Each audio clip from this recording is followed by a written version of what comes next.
Okay, no, now what I'm going to do is I'm going to analyze SpongeBob SquarePants through the lens of the vocab in the layout category. So, we're going to start with focal point. So, focal point is basically the thing that draws the most attention. It catches our eye the most. So, in this scene, there's a few different focal points, but one is definitely the most eye-catching, and that is right here, our red crab character. I wish I knew the names of all these characters, but he is obviously the most eye-catching for several reasons, and it has to do with the color theory that we went over earlier. I'm going to go with the rule of thirds first. So the rule of thirds is basically if you were to take your screen or your image and you were to fold it 3 times in both directions and basically have lines running through it like this, where those 3 lines intersect is usually a good place to put something that you want to draw people's attention to. So in this case, he's right on the third. So I mean, almost. It's pretty close. So that's one thing that's making this the focal point. Next, we got foreground and background.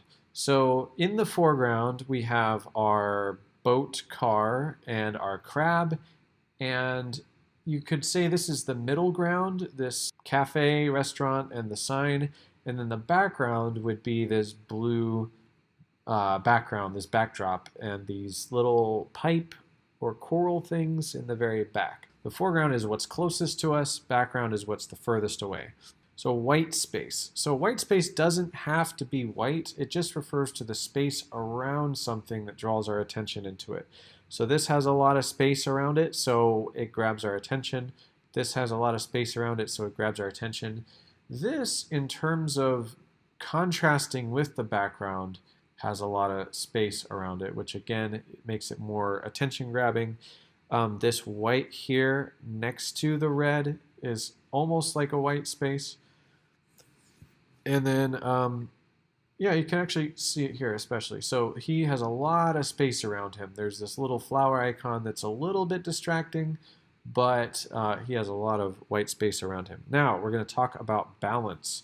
So balance basically means visually from left to right and from top to bottom, how do all these elements, these visual elements, have the weight of the image feel? Like if each one of these had a weight and we pinned this to the wall and it was going to kind of hinge at the center, which side of the picture would hang further? And you could say, you know, SpongeBob right here has a lot of visual weight because this yellow is very high saturated. There's a lot of space here, and he's surrounded by kind of these more middle tones. So he actually has a lot of visual weight here.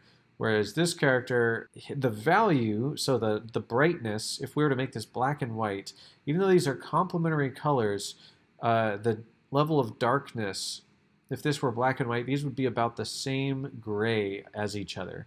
Whereas SpongeBob, the value of the yellow is much brighter than the blue here. So you can see he has more visual weight. And then as we move over, okay, so they kind of paused here. We've got all these elements that all have visual weight. So this has a lot of weight here because it has a lot of, well, because it's this big red spot against all this blue. It's practically the only red or warm element, with the exception of this boat car. And actually the other thing, which I don't even have on this is a little bonus, but you have leading lines. So these lines are all leading towards the barn, which again draws our attention even more. The thing about SpongeBob is they have a lot of stuff happening. So you have this big green patch here. You have these big flowers with all the space around them. You have this big silo looking thing. You have this barn. You have this big haystack, you have the car, you have our main character. So for me, my attention is drawn to a lot of different places, which as a minimalist, this kind of goes against my philosophy for design. I wouldn't have so many things here. But my experience of SpongeBob is that their goal is almost to have a lot of stimulation, like almost too much stimulation. So it's like every element, like we have all this crazy detail of all these seaweed. We have the background elements, we have our characters. There's just a lot of detail going on. Oh, and actually, pattern. That was one that we that I could use for this one. So pattern is basically anything that's repeating. So this you could say is a pattern, and when we see patterns, we tend to group them together. Also, you'll see there's a pattern or a texture on this pavement here. Oh, here's a pattern. You can see this is even a pattern. So it kind of creates a unity when we have this repetition. Now we have proximity, and that basically means how close or far away things are from each other. So typically when things are close in proximity, we tend to group them together. So we can see our two main characters here. They're close to each other, so we see them visually as a unit. Okay, so we have symmetry and asymmetry. So this barn, well, there's lots of things here that are symmetrical.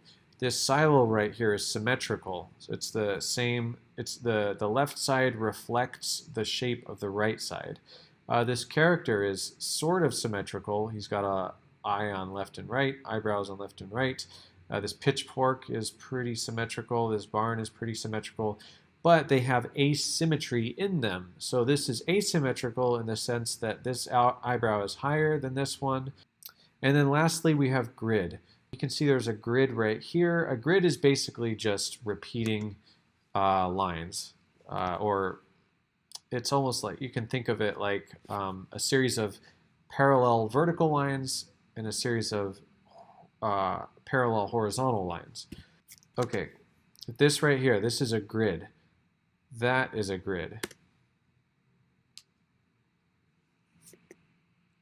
Okay, here again we can see this is symmetrical. We have the badge on the left, the badge on the right. Even the badges themselves are symmetrical. All right, so that is layout.